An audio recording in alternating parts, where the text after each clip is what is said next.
powerful political force as they lobby the Netanyahu government to stay focused on the release of their loved ones. Adam Harvey and Emily Jane Smith have this report. In London, Sydney, bring those hostage back to Israel. and Geneva. We need action. The families of the missing make themselves heard. On the street, what would you do? We will tell you 18 days you don't know if that loved one is alive, dead, getting fed. and via webcam. This is my job now. I hold meetings with people about the situation. I go to the campaign of the families. I talk to the press. Jonathan Zagan's mother, peace activist Vivian Silva, is missing, presumed kidnapped, along with 217 others. The kidnappings and the murders of 1,400 Israelis provoked the nation's wrath.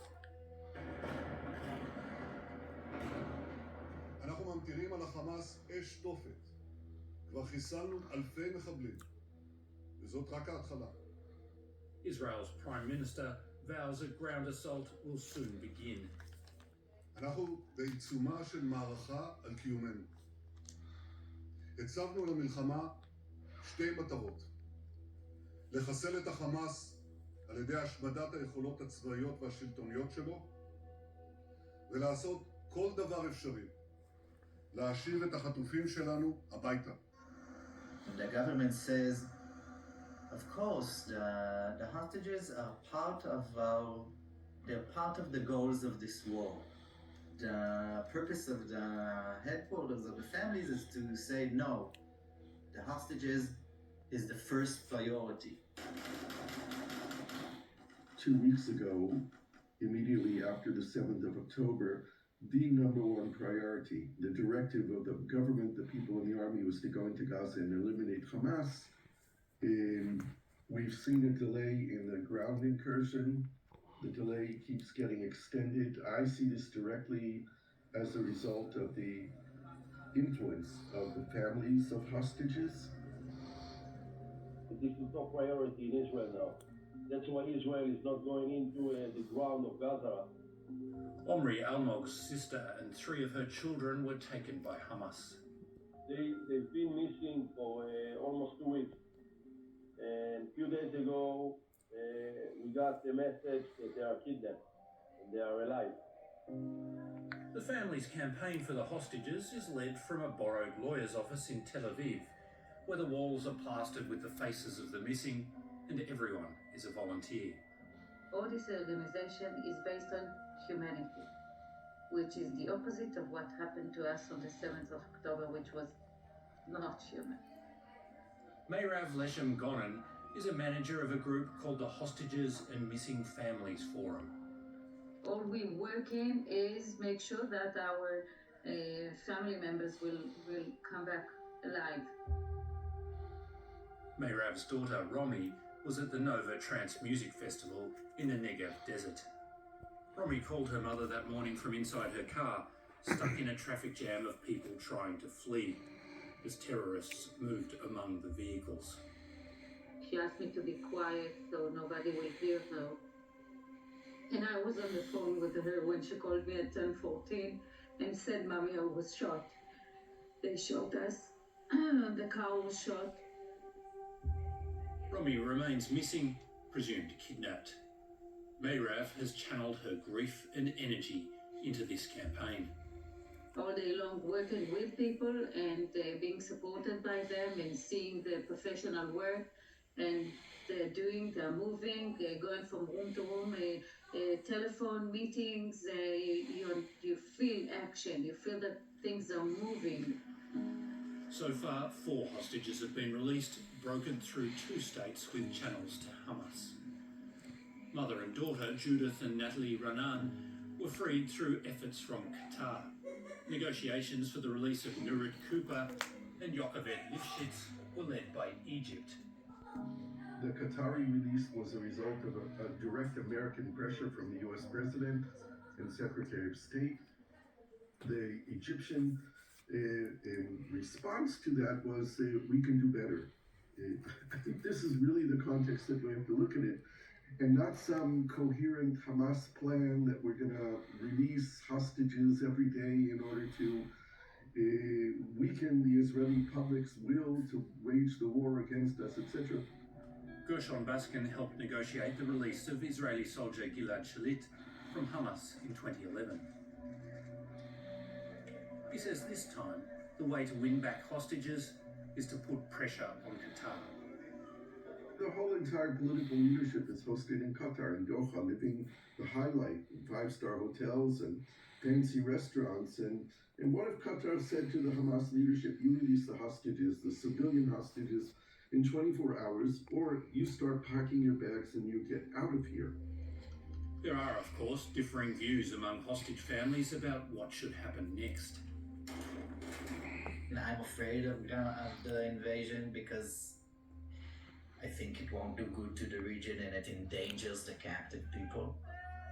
I need to trust now the government to bring my family back home and finish Hamas. They didn't do it for 20 years. Yes, it is important to get to the leaders that can have power to push Turkey, Qatar, Iran. Yes, it's very important. But what will make those leaders change their mind or decide to go one way or another is us, is you.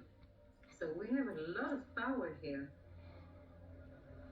And that's why Regev is sharing her daughter's story and the agony of their last conversation as Hamas terrorists approached. She will remember my last words, and it's most important. And I said, Romy, you are loved. Just remember that I love you. And when you get better, we will go to the coffee shop we were 4 days ago. We will go for trips in the places you wanted to go to. I love you. Everything is okay. You're not alone. I'm here with you. And she was quiet, and then she just said, hello, Mommy. And then she didn't talk anymore.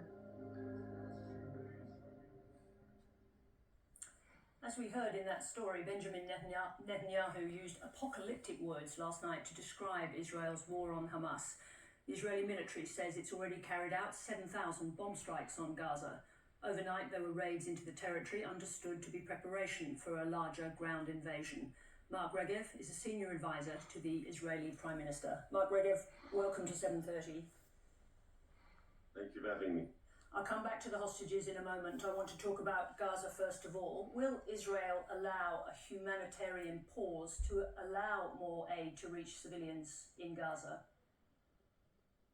Our policy is to pursue the campaign against Hamas relentlessly, not to let up, to destroy their terror machine, their military structure, and at the same time, in parallel, to do everything that we can to facilitate humanitarian aid for Gaza. We've been talking to the Americans, we've been talking to others about a humanitarian corridor from the south, from the Rafah crossing, from Sinai into Gaza, and to establish a safe area on the coast of the Gaza Strip where civilians can find a safer place to be until the crisis is over. I appreciate that none of these things are straightforward. However, the situation in Gaza is in a severe crisis. According to the UN, people in their shelters are down to a litre of water a day. Even your staunchest allies, the US, are encouraging you to allow more aid in. What is holding it up? Why can't you make it happen?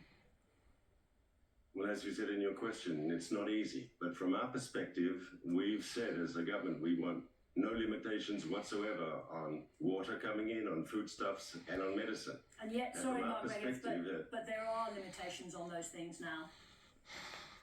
There are logistic limitations. We're hoping to overcome them. The first few days of the aid coming in has been like a pilot project to get the act together. Obviously, there are security concerns which cannot be ignored from us. We don't want them smuggling in weapons in the aid. But I think we're moving forward, and I expect shortly that the amount of aid going into Gaza will actually reach a much higher level. That's our hope, and that's what we're working to achieve. But is it good enough? I mean, this bombing campaign's been going on now for days and days and days. Your own military says they've dropped 7,000 strikes on Gaza. You knew what would happen as a result of those strikes. Why are you running a pilot program so late in that bombing campaign? No, it's not just dependent on us. You need to have other actors also working together. The Egyptians are an important partner here. And of course, you don't want Hamas interfering with the aid coming in, as that is the fear of everybody. Aid that it's destined to reach the Palestinian civilian population of Gaza has to reach civilians. If it's earmarked for civilians, it needs to reach civilians. We don't want it stolen by Hamas, as has happened in the past with fuel. But right now, are you saying that it's Egypt that's holding up the delivery of more aid to Gaza? I did not say that. But you said No, it included all I said is Israel there's a was need. part of the decision making to allow Yes, more aid. Yes, definitely. We understand. Look, Hamas is our target. We will continue to hit Hamas hard. But we don't want to see unnecessary suffering amongst the Gaza civilian population. That's why we've asked people to leave the areas where we expect there to be heavy combat. We've asked them to relocate to the south. We're working with the international community to create there a special zone where people can be safer. You appreciate that many people cannot leave northern Gaza, and there are people who've elected to stay to take care of civilians. But let's move on to the issue of the. Can I just say on that issue? Please. Can I just say on that issue? I'd like to say on that issue that it's true. We've asked people to relocate because to get out of a combat zone is common sense. Hamas, however, has demanded that people stay in the combat zone. Hamas has actually put up roadblocks and to prevent people physically from leaving. And it's clear why Hamas is doing that. They're saying so publicly. They want every last Gaza civilian to be a martyr for their crazy, extreme agenda. The most normal thing is for people to leave combat zones. That's what happened in Syria. That's what happens in the Ukraine. People should leave and find a safer place. Now, Israel is accused of killing thousands of people in Gaza. Once the ground invasion begins, how do you prevent that number getting up to the 10,000 mark? First of all, I urge you and everyone else to be very careful with the statistics that come out of Gaza, because all those, the numbers about casualties are all provided by Hamas control. Yes, I didn't quote the exact number from Hamas. Nonetheless, you don't deny that it's in the thousands. And the numbers that are coming out of Gaza, we have no idea how many are combatants, in other words, terrorists, and how many are civilians. We don't know those numbers. We do know for a fact that in that one isolated incident of the hospital, when they were accusing us incorrectly, of course, that it was Israel's responsibility, they said 800 people. Yeah, well, of course, the number was nowhere near that. The number was nowhere near that. Mark Regev, let's not get distracted by the hospital issue, because we know that there are, whatever the final number is, it is a very large number of civilian casualties. My question is, it's nowhere near 800, and that's all I'm saying is they're exaggerating the numbers. So that's all I'm saying, and we have to be aware of that. We are aware of that. I want to ask you what happens in the event of the ground invasion actually starting. What do you do if the civilian casualties reaches a much higher number? Let me put it in these terms. Is there a limit to what international law allows in terms of Israel's self-defense when it comes to a number of casualties? Of course, Israel is trying to keep the number of civilian casualties to a minimum. I'd like to be able to tell you and the ABC that there won't be any civilian casualties at all. Obviously, that's not realistic. There hasn't been a war in modern history where civilians haven't been caught up in the crossfire. But as a democratic society, and we don't target the Gaza civilian population, we'll do our best to minimize any civilian casualties. Hamas, on the other hand, does the exact opposite, as we've seen in the story which we've just spoken about telling people not to leave expected combat zones. You have to understand, inside the Gaza Strip, Hamas's military machine is subterranean and it's buried under civilian neighborhoods. But you can't hit that machine effectively, yes, without there being damage to civilian structures. And that's why we've asked people, please, for your own sake, relocate. Is there a limit to what the world will put up with in terms of civilian casualties in Gaza once the ground invasion begins? Do you understand how you stop the Arab world in outrage? You stop this conflict spiraling further out of control?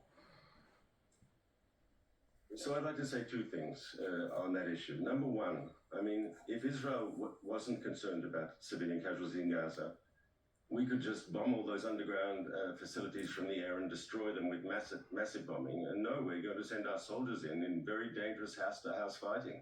and Hamas has got booby traps and tunnels and fortifications, it'd be much easier just to bomb and destroy from the air. We don't do that precisely because we don't want to see wholesale destruction of Gaza's civilian population, heaven forbid. We want them to leave the area, and we understand not everyone can. We will make a maximum effort in the framework of difficult combat, once again, to keep civilian casualties as low as possible. You but at the same understand, time, I'm we going to come in can't here. give... Yes, you understand that the goodwill that Israel felt after the savage attack on October the 7th, that goodwill will drain away if the civilian casualties continue to mount. We want to keep the civilian casualties as low as possible. I repeat that. Well, let's move on. Let's move on to the hostages. I don't want to make you retread. At the beginning of the conflict, Finance Minister Smotrich, a member of Israel's war cabinet, said that Netanyahu would have to sacrifice the hostages. Is that Israeli government policy? A small correction, he's a member of the cabinet, but not of the war cabinet. That's a much smaller group. But a significant member of the cabinet nonetheless. I apologise for that mistake. Is it Israeli government policy? Israeli government policy is to, as I articulated, is to pursue very effectively and aggressively the war against Hamas. A war we didn't want, a war we didn't start, a war that was forced upon us, but we'll win it on our terms now. And at the same time, to do everything we can to bring the hostages home. That's one of our war aims. And we believe there's not necessarily a contradiction between those two goals, because Hamas isn't going to suddenly become a humanitarian organization. Hamas is not really, it doesn't care about the hostages. It sees them as pawns in a chess game. Well, let me ask you. A very brutal chess game. Let me ask you about Hamas, because in his speech last night, Prime Minister Netanyahu said the goal of the war is to destroy Hamas militarily and its governing abilities. Who replaces Hamas to govern Gaza after this is over?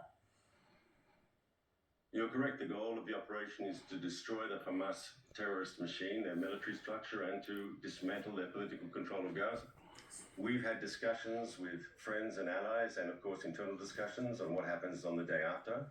I have to tell you though, there are different scenarios. I can't go into details, but all those scenarios, some of them are not simple, but they're all preferable to continued Hamas control over Gaza.